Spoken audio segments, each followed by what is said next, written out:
ঘুরঘুর করে বেড়াচ্ছিস যে, পড়াশোনা নেই? তন্ময় ল্যাপটপ স্ক্রিনে চেয়ে থেকেই শুধালো। কণ্ঠের সুরে অনুভব করা যাচ্ছে এক টুকরো সহায়হীনতার হদিস। ডিবানে ক্লান্ত শরীর আধশোয়া হয়ে এলানো, মোজা পরিহিত ডান পায়ের উপর বাম পাটা অলস ভঙ্গিতে আছে। অঙ্গপ্রত্যঙ্গে office wear, formal three piece suit. ক্লান্ত চোখ দুটি তখনও ব্যস্ত ল্যাপটপ স্ক্রিনে। একটা গুরুত্বপূর্ণ ইমেইল পড়ছে। মাঝে মধ্যে কিবোর্ড চাপা হাতের কনুইতে গুটিয়ে রাখা শার্টের হাতা দুটো। নিত্যকার গম্ভীর মুখও তাকে কাজকর্মের সময়তে চূড়ান্ত রকমের গম্ভীর লাগে দেখতে। ওরও বুঝি সেই গম্ভীর মুখে তাকাতেই কুণ্ঠিত বোধ করল। গলার স্বর ভীত শোনালেও চঞ্চলতা সবসময়ের মতন বিরাজমান। ফিসফিস করে বলা আওড়ানো প্রত্যুত্তরখানা মৃদুস্বরের হলেও তন্ময় সুস্পষ্ট শুনল। আজ মেহেদি আর্টিস্ট আসবে, মেহেদি পরব, নাচবো গাইব, সারা রাত জাগব, আনন্দ করব। এখন কি পড়ার সময়? সবাই কি আর আপনার মতো রসকসহীন নাকি? শুধু পড়া আর পড়া। বিয়ে বাড়িতে কোনো পড়াশোনা নেই, কেউ করে না। আর কাজ তো কখনোই না, কেউই করে না। কয়েকটি বাক্যতেই বিবৃতি দিল অনেক বিষয় নিয়েই। প্রথমত বিয়ে বাড়ি এটি, এবং আজ মেহেন্দি অনুষ্ঠান। মহারানী ভিক্টোরিয়া মেহেদি পরবে, নাচবে, গাইবে। এবং তন্ময় কেন কাজ করছে এই বিষয়টি অত্যন্ত বিরক্ত। বুদ্ধিমান তন্ময়ের ছোটোখাটোর বিবৃতির সারমর্ম বুঝতে সময়ের প্রয়োজন হলো না। বুদ্ধিদীপ্ত চোখ দুটো এক পলক ল্যাপটপ স্ক্রিন ছেড়ে অরুর পানে রাখল। কারচুপি কাজ করা সবুজ রঙা কামিজ পরেছে, সিল্কের ওড়নাটা গলায় ঝুলানো। ফর্সা নগ্ন পাজোড়া ফ্লোর ছুঁয়ে আছে, ঠিক তার ডান পাশেতেই হাঁটছে মেয়েটা। এমন কনকনে ঠান্ডা ফ্লোরে নগ্ন পায়ে হেঁটে কি বোঝাতে চায়?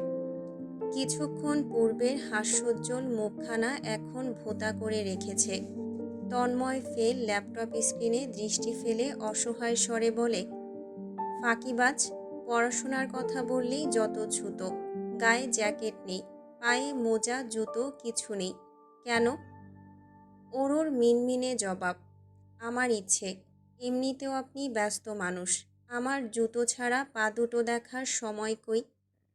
তন্ময় তৎক্ষণাৎ দৃষ্টি ফেলল অরুর নগ্ন পা দুটোতে। বাম পায়ে একটা রূপালি পায়েল পড়ে আছে, নিখুঁত আকার, পারফেকশন, দারুণ মানিয়েছে। আনমনায় হাসল তন্ময়। সে একান্ত আন্দাজে কিনেছিল ফিরবার পথে। এতটা দারুণ মাপমতো হবে ভাবেনি।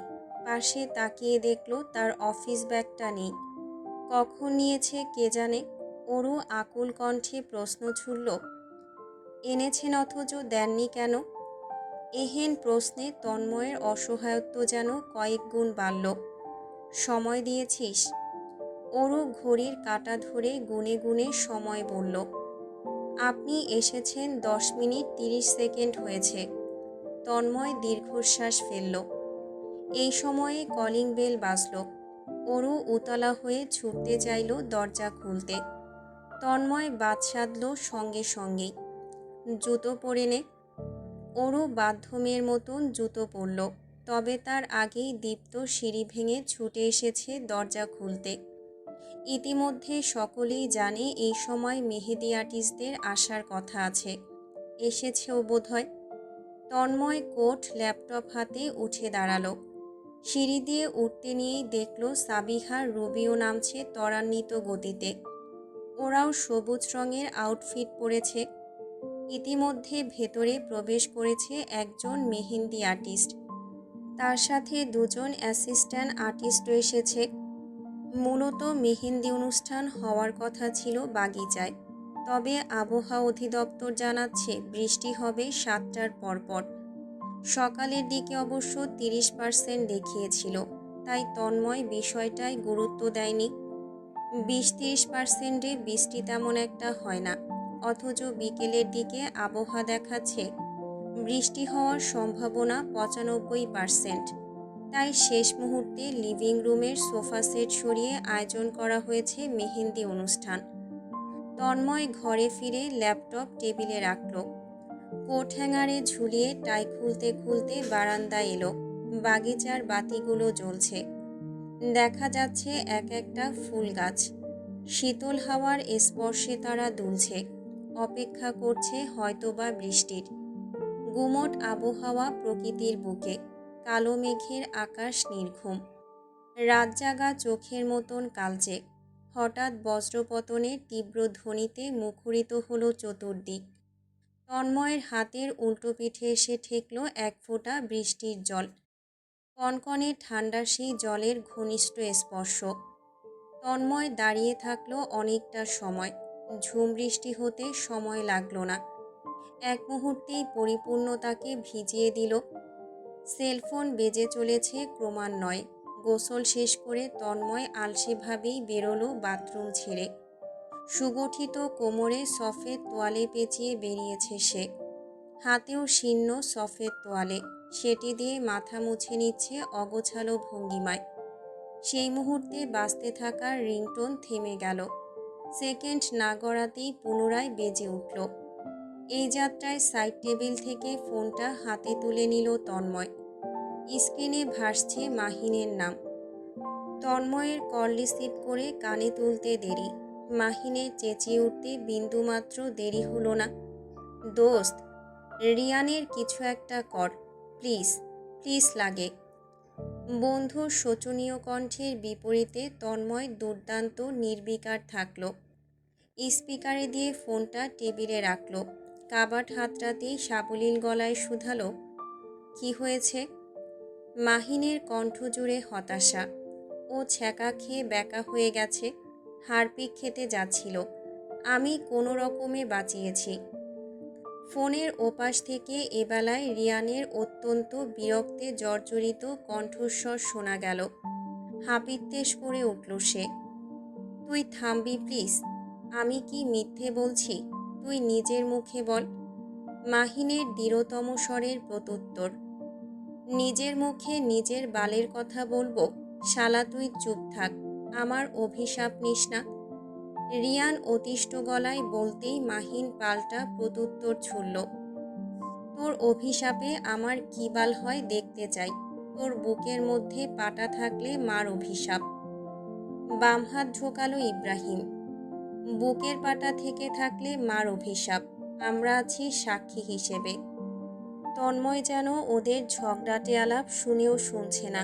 সে আপন মনেই কালো রঙের টি শার্ট দেহে পরে নিয়েছে। শুভ্রনীল ট্রাউজার পরে এগুলো টেবিলের দিকে। রিয়ান তখন অসহ্য হয়ে উঠেছে। কণ্ঠ কাদো কাদো হয়ে গিয়েছে। জ্বালাস না, এমনিতেই সুহানি কন্টাক্ট করছে না। বলে গেছে এবারে সত্যিকারের ব্রেকআপ। তন্ময় ফোন তুলে নিল হাতে।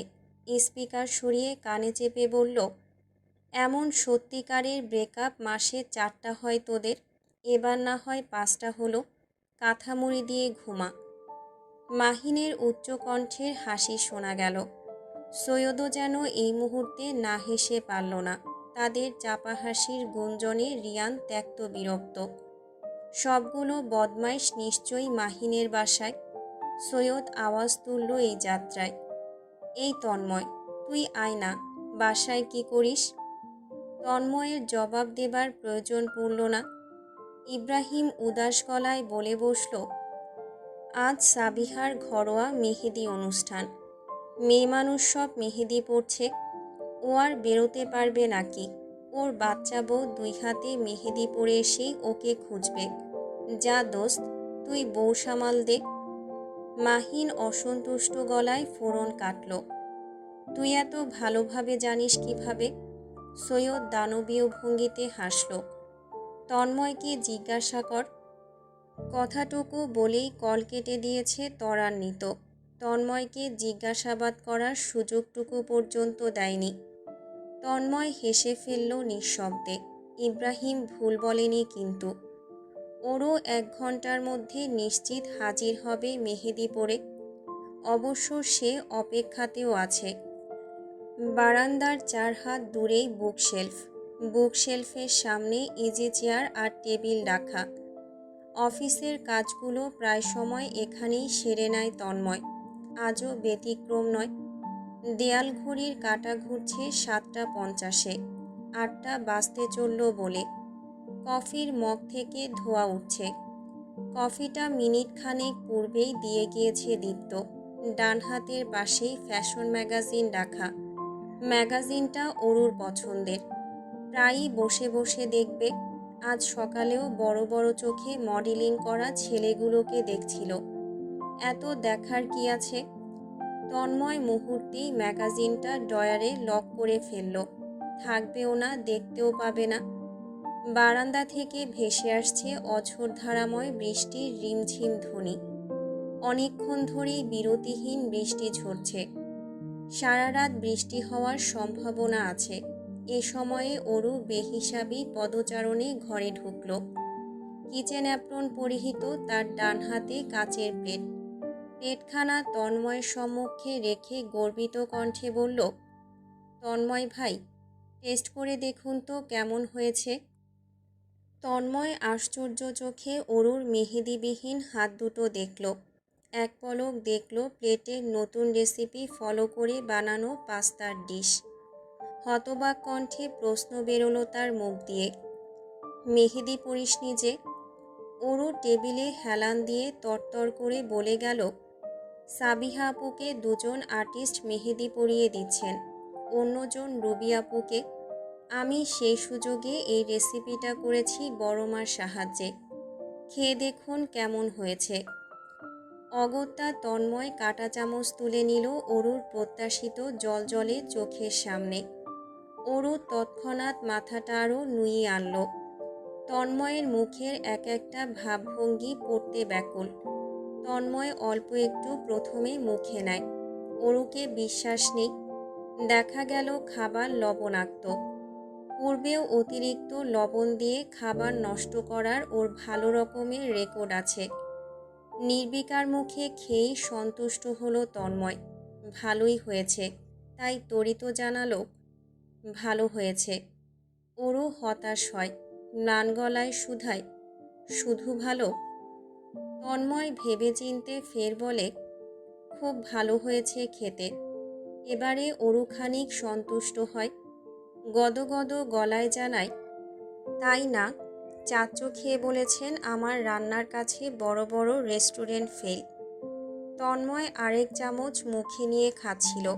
এই কথায় থতমত খেতেই খাবার তালুতে ওঠে, কেসে ওঠে সমানে। ওরও ভরকে গিয়েছে। এমন প্রতিক্রিয়া আশা করেনি বোধহয়।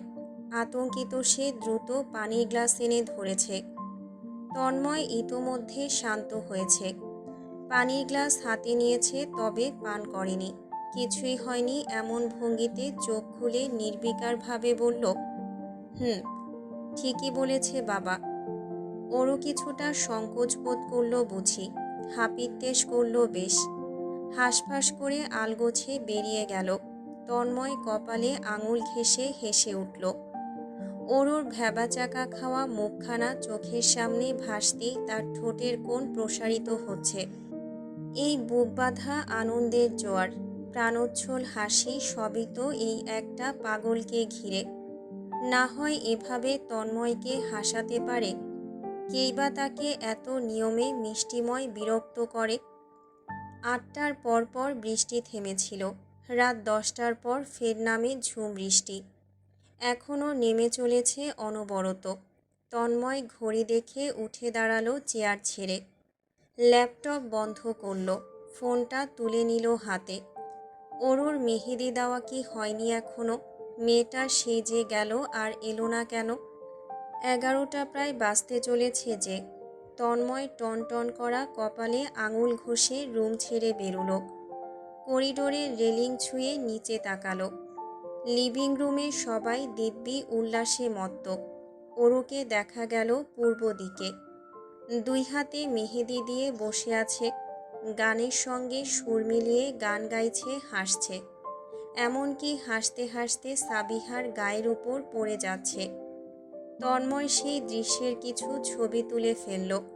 অস্পষ্ট শোনা গেল রুবির কণ্ঠ, কিরে অরু, বসে আছিস কেন? যা। ভাইয়াকে দেখিয়ে আয়।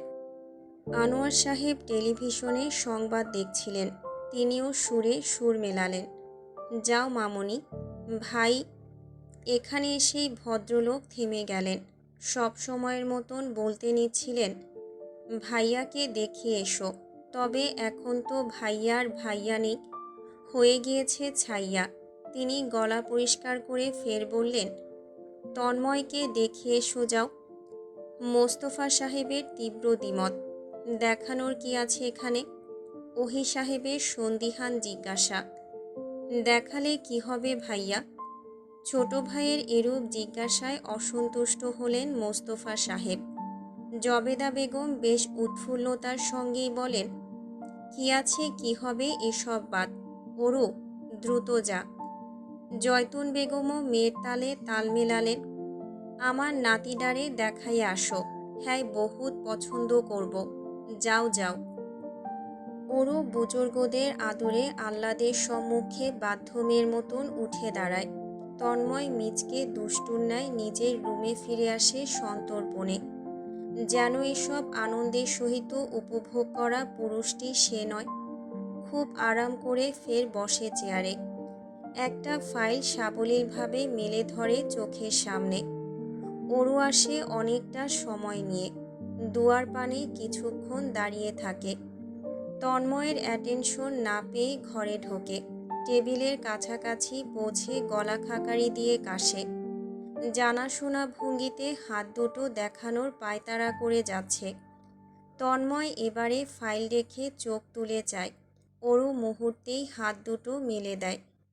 তন্ময় হাসিটুকু গিলে প্রশ্ন ছড়ে, এতক্ষণ তো আসতে চাচ্ছিলি না? ওরও হতবিহল ভয়, তোতলানো গলায় আওড়ায়, আপনি নিচে এসেছিলেন? এখান থেকেই শুনলাম, যা জোরসে কথাবার্তা হচ্ছে। ওরও মুহূর্তেই চুপসে যায়, হাত দুটো আরও এগিয়ে দেয়। তন্ময় দেখে নিগুড় দৃষ্টিতে, খুব সাধারণ একটা ডিজাইন করা হয়েছে ডান হাতে। ডিজাইনের মধ্যিখানের তালুর একাংশে খুব সুন্দর করে T+A লেখা ইংরেজিতে।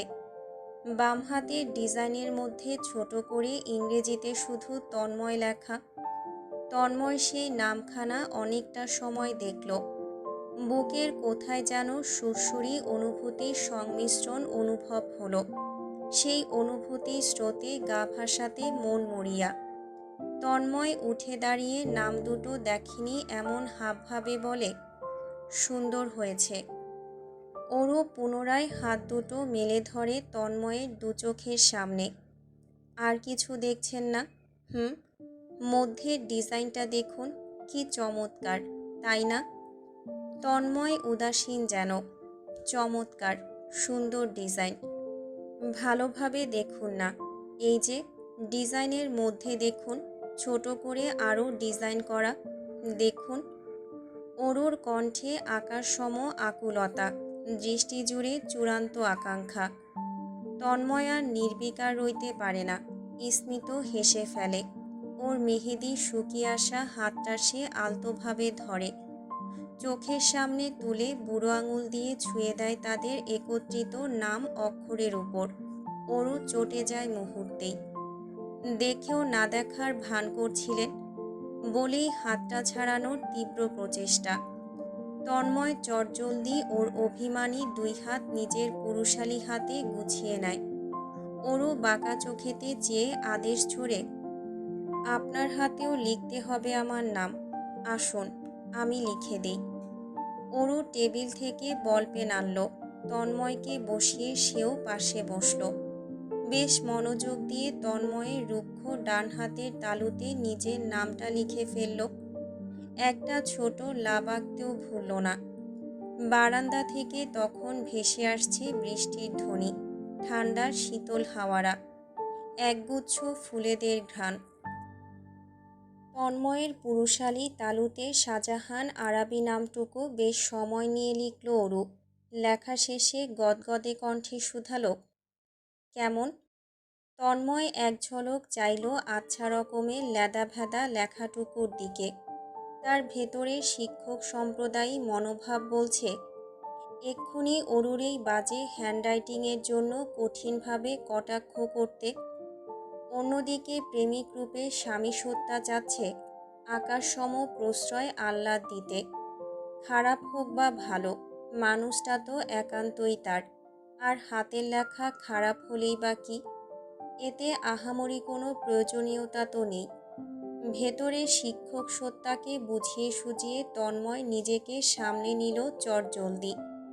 মুখে আসা কথাটুকু কোনো রকমে গিলে প্রাঞ্জল গলায় প্রত্যুত্তর করল, ভালো। শুধুমাত্র ভালো শব্দটুকু শুনেই অরু দুই গাল ভরে হাসল। হাসলে ওর চোখ দুটো ডুবে যায়, গাল দুটো ফুলে ওঠে। দেখতে কি ভীষণ স্নিগ্ধ দেখায়। তন্ময়ের এই হাসিটা দেখতে ভালো লাগে। হাসির তালে তারও হাসতে ইচ্ছে হয়। অজান্তে তারও পাতলা ঠোঁট দুটোর কোণ প্রসারিত হয়। অরু তৃপ্তি নিয়ে লেখাটায় আঙুল বুলালো গুনে গুনে 3 বার। ছুঁয়েই সে শান্ত হলো না। ফোনে কিছু ছবিও তুলে নিল চটপট। বাইরে তখন মুষলধারায় বৃষ্টি নামছে। অসময়ের অপ্রাকৃতিক বৃষ্টি। কনকনে শীতের মাসে বৃষ্টি নামা তো অপ্রাকৃতিকই বটে। এই মাসে শিশিরে ভিজবে প্রকৃতি, এই তো নিয়ম। সেই নিয়ম ভঙ্গ করে নামছে ঝড়ো বৃষ্টি। পড়ছে তীব্র শব্দে বজ্রপাত। কাছাকাছি কোথাও হয়তোবা পড়েছে। বারান্দার স্লাইডিং ডোর খোলা, ফলে মেঝে জলের স্পর্শে ভিজে আছে। ঠান্ডা বাতাস এসে ছুঁয়ে দিচ্ছে শরীর। তন্ময় একচিত্তে দেখছিল ব্যস্ত অরুর মুখ। হাস্যোজ্জ্বল মুখটা হঠাৎ করে ভোঁতা হতে দেখে আশ্চর্য হলো সে। আঙুলের সাহায্যে গুঁতো দিল অরুর তুলতুলে নরম ফোলা ডান গালে। কি? অরু মনমরা কণ্ঠে ডাকে, তন্ময় ভাই। তন্ময়ের গলা শুকিয়ে আসে মুহূর্তেই। আবার কি আবোল তাবোল মাথায় ঢুকিয়েছে এই মেয়ে। তন্ময় সাবধানী স্বরে শুধায়, কি? তন্ময়ের আগাম সংকেত সত্য করে অরু আঁকাবাঁকা চোখে এদিক ওদিক চেয়ে বিড়বিড়িয়ে প্রশ্ন ছুড়ে, আমাদের মেহেন্দি অনুষ্ঠান, গায়ে হলুদ, আনুষ্ঠানিক বিয়ে কবে হবে? তন্ময় হতাশ হয়ে চোখ জোড়া এক মুহূর্তের জন্য বন্ধ করে নেয়। সে স্বীকার করছে তার থেকে এই পুচকে মেয়েটা অত্যন্ত চালু।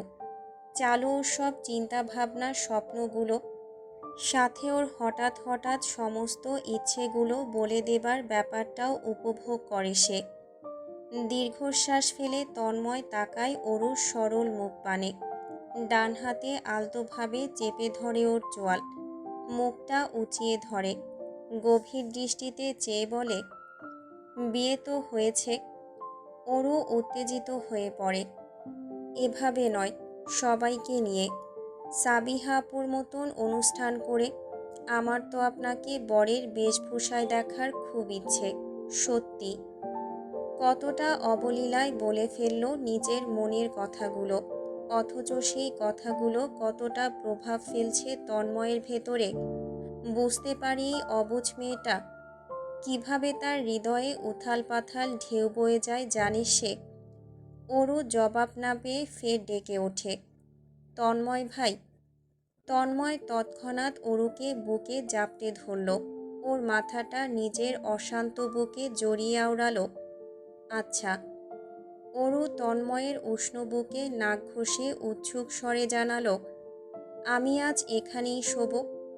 তন্ময় দীর্ঘশ্বাস ফেলে, তবে প্রত্যুত্তর করে, আচ্ছা। অরু 1 মাইল পেয়ে এবার 10 মাইল চেয়ে বসে সাবধানী কণ্ঠে, আমি আগামী সব দিন এখানেই শোব। তন্ময় এবারে শব্দ করে হেসে ফেলল। হাসির তালে কাঁপল শক্তপোক্ত বুক। অরু স্পষ্ট অনুভব করল সেই কম্পন। তন্ময় ওর মুখে জিজ্ঞাসু চোখে চেয়ে আগ্রহী গলায় জানতে চাইল, নিজের রুমে ঘুমালেই বা কি সমস্যা? অরু নিশ্চুপ রইল কিছুক্ষণ। তন্ময় আগ্রহী চোখে চেয়ে আছে জবাব শোনার জন্য। অরু আর চোখে চাইল প্রথমে। তন্ময়ের হাস্যোজ্জ্বল মুখটা দেখে যেন বলবার সাহস সঞ্চয় করছে। মিনিট খানেক সময় নিয়ে মিনমিনে স্বরে আওড়ালো, আমার আর একা শুতে ইচ্ছে করে না। আপনি পাশে না থাকলে আমার আর ঘুম আসে না। তন্ময় কাছ থেকে দেখল অরুর কম্পিত পাপড়ি জোড়া, অনুভব করল লাজুক গাল দুটোকে। বড় করে ঢোক গিলল সে। এত জোরসে বিট করছে কেন হৃদয়? মেয়েটা বোধহয় তাকে মেরেই ফেলতে চায়। ওরও এই যাত্রায় বুঝি লজ্জা পেল। তীক্ষ্ণ চোখের চাহনি বুঝে সে খুব দ্রুত উঠে দাঁড়ালো। তন্ময় ধরার আগেই এক ছুটে পালালো। দৌড়েও চতুর, দুয়ারে একটিবার দাঁড়ালো না অবধি। তন্ময় শুনতে পেল দীপ্তর কণ্ঠ, অরূপী, দৌড়িও না, পড়ে যাবে। তন্ময় আপন মনেই চেয়ে থাকলো দুয়ার পানে দীর্ঘক্ষণ। সে নিজেও আজকাল একা ঘুমাতে পারে না। সিলেট ট্যুর তাকে ভালোভাবেই নষ্ট করেছে। অরুকে বুকে না নিলে তার রাতের প্রহর যেন কাটতে চায় না। সেদিন ঘুমের ঘোরে স্বপ্ন দেখছিল অরু তার বুকে বিড়াল ছানার মতন শুয়ে আছে। এমন স্বপ্ন সে আজকাল নিয়মিত দেখে। কেন দেখতে হবে এমন স্বপ্ন, যেখানে সে চাইলেই অরুকে বুকে নিয়ে ঘুমোতে পারে? তাহলে তন্ময় অনেকটা সময় ভাবল, গভীরভাবে। ভেবেচিন্তে সে একটা সিদ্ধান্তে পৌঁছালো। গায়ে হলুদের অনুষ্ঠান কমিউনিটি সেন্টারে আয়োজন করার কথা হলো শেষ মুহূর্তে শাহজাহান বাড়ির বাগিচায় করবে বলেই সিদ্ধান্তে পৌঁছানো হয়েছে। এই সিদ্ধান্ত নিয়েছে সাবিহা নিজেই। মেহেদি অনুষ্ঠানের পরদিনই পরিবারকে সে এই বিষয়ে অবগত করেছে। মোস্তফা সাহেব আপত্তি করেননি। মেয়ের ইচ্ছেই তার ইচ্ছে। পারিবারিকভাবে বিয়েটা হচ্ছে, মানুষজন তারাই। সেক্ষেত্রে তাদের বাগিচায় স্টেজ সাজিয়ে সুন্দরভাবে গায়ে হলুদের কার্যক্রম সেরে ফেলা যাচ্ছে।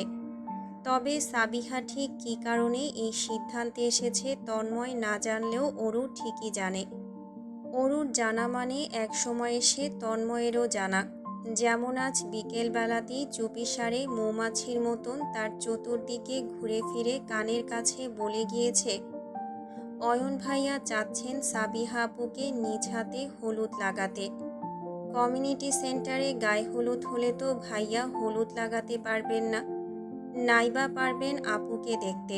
তাই ভাইয়া চাচ্ছেন আমাদের বাড়িতেই যেন গায়ে হলুদ হয়। হাউ রোমান্টিক, তাই না বলুন?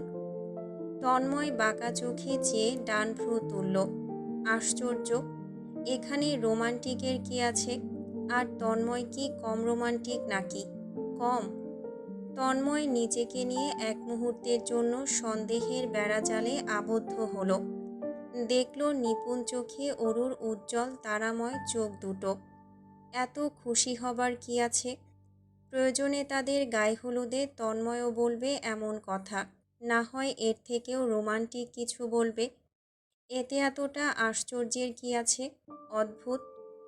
হৃদয়ের মধ্যিখানে কয়েকটা ভাঁজ ফেলে দেখল অদূরের অরুকে, উঠছে মৌমাছির মতন। সাধারণ কথাতেও মেয়েটা তাকে বিরক্ত করতে পারদর্শী। তার ইচ্ছে করছে এখনই তাদের গায়ে হলুদের বন্দোবস্ত করতে, করে অনেক রোমান্টিক কিছু বলতে। অরু তন্ময়ের নিগুড় দৃষ্টি অনুভব করে ফের কাছাকাছি এলো। কাঁধে লেপ্টে চাপা স্বরে শুধালো, সাবিহা আপু খুব লাকি, তাই না বলুন?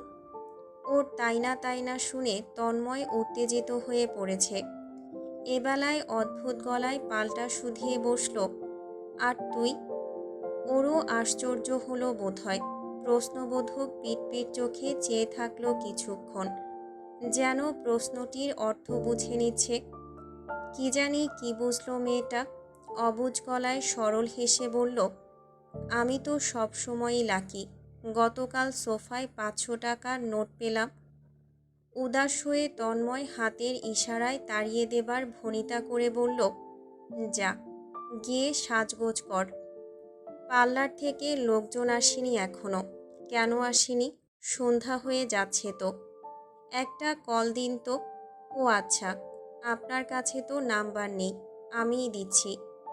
অরু যেভাবে এসেছে সেভাবেই চলে গেল। তন্ময় পড়ল দোটানায়। এখন কি তাকে রোমান্টিকতার ক্লাস করতে হবে? অয়নকে কি সে প্রশ্ন করবে এই বিষয়ে? দ্বিধায় জড়িত তার ফোন পকেটে ভাইব্রেট হতে শুরু করলো। ফোন বের করতে নিয়ে আনমনা চাইল দোতলার দিকে। ওরও দাঁড়িয়ে আছে, মুখ চেপে মিটিমিটি হাসছে। ও এভাবে হাসছে কেন? ওরও দ্রুত সরে গেল। কি আশ্চর্য! আশ্চর্যতার ফোন স্ক্রিনে মাহিনের নাম ভাসছে। কল রিসিভ করতেই মাহিনের ব্যস্ত কণ্ঠ শোনা গেল। গায়ে হলুদে অ্যাটেন্ড করতে কি আনা লাগে রে? একটা বোয়াল মাছ আনবো, বড় দেখে।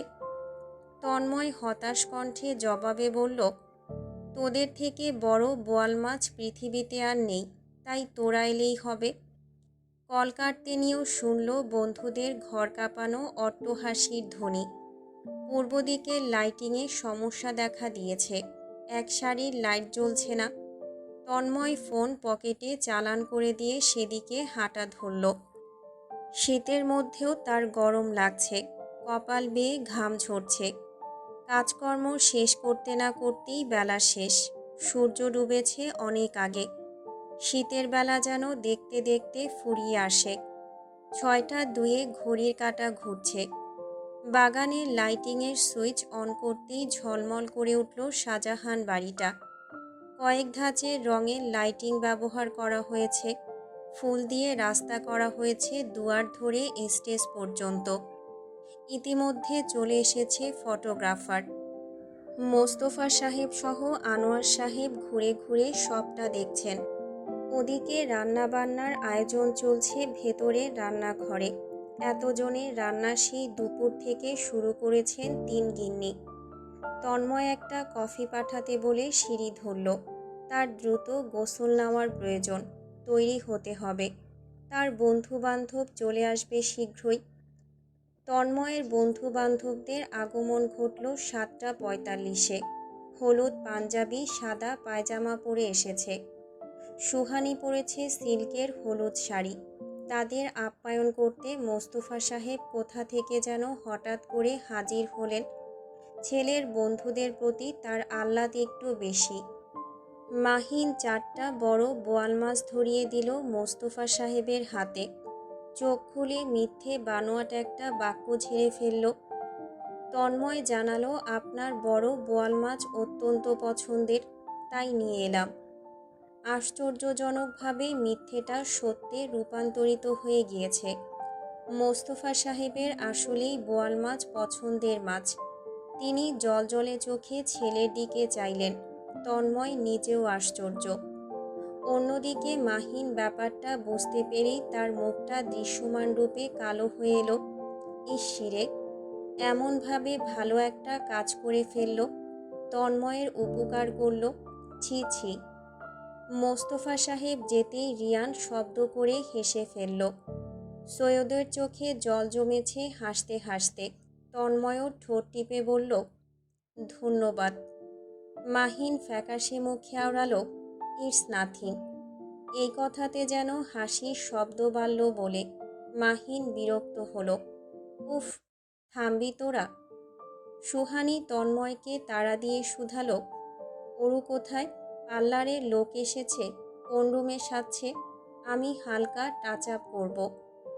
তন্ময় অদূরে ছোট্ট দীপ্তকে ডেকে আনলো, ওর সাথে পাঠালো সুহানিকে।